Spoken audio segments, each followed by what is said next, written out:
आज देश के बच्चों की तरफ से हम मोदी सरकार से 3 सवाल पूछते हैं। सवाल पहला है कि अगर परीक्षा का सिस्टम सच में सुरक्षित है मोदी जी, तो अब तक हर लीक, हर गड़बड़ी, हर फायदा उठाने वाले और हर जिम्मेदार अफसर का पूरा हिसाब तारीख के साथ हमारे देश के सामने क्यों नहीं रखा गया? और अगर हिसाब नहीं रखा गया तो आप ही बताइए मोदी जी कि कैसे देश का छात्र उस सिस्टम पर दोबारा भरोसा करे? कुछ तो आधार होना चाहिए, यह आप बता दीजिए।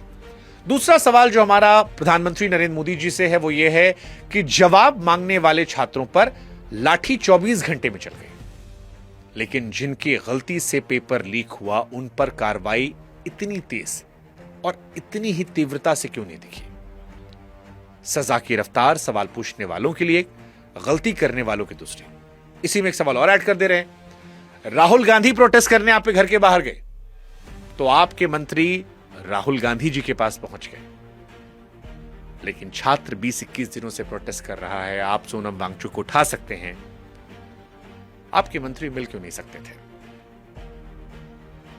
लाठी मारने के बाद तो मुलाकात पहले दिन कर सकते थे, राहुल जी के पास तो कुछ ही घंटे में आ गए थे। क्या पद देखकर संवाद किया था? और तीसरा सवाल, हमारे देश में परंपरा रही है कि बड़ी नाकामी पर बड़ी कुर्सी जवाबदेही लेती है। नेहरू जी के दौर में लाल बहादुर शास्त्री साहब ने इस्तीफा दिया था, अटल जी के दौर में नीतीश कुमार साहब ने इस्तीफा दिया था।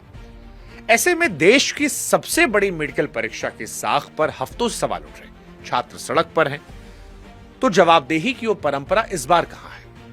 इस्तीफा ही हर जवाब नहीं होता, मान लिया, पर जवाब तो कोई हो। 3 सवाल दर्ज हैं, जवाब जब आएगा हम वो भी दर्ज कर लेंगे और उम्मीद करते हैं कि इन सवालों को आप जनता जो है वो बढ़ाकर सरकार के कानों तक पहुंचाएंगे ताकि उन्हें समझ में आए। जैसे हमने मोदी जी से बोलने की अपील की थी, आज उन्होंने बोला, तो अगर ये आप समझेंगे तो शायद वहां तक पहुंचाएंगे।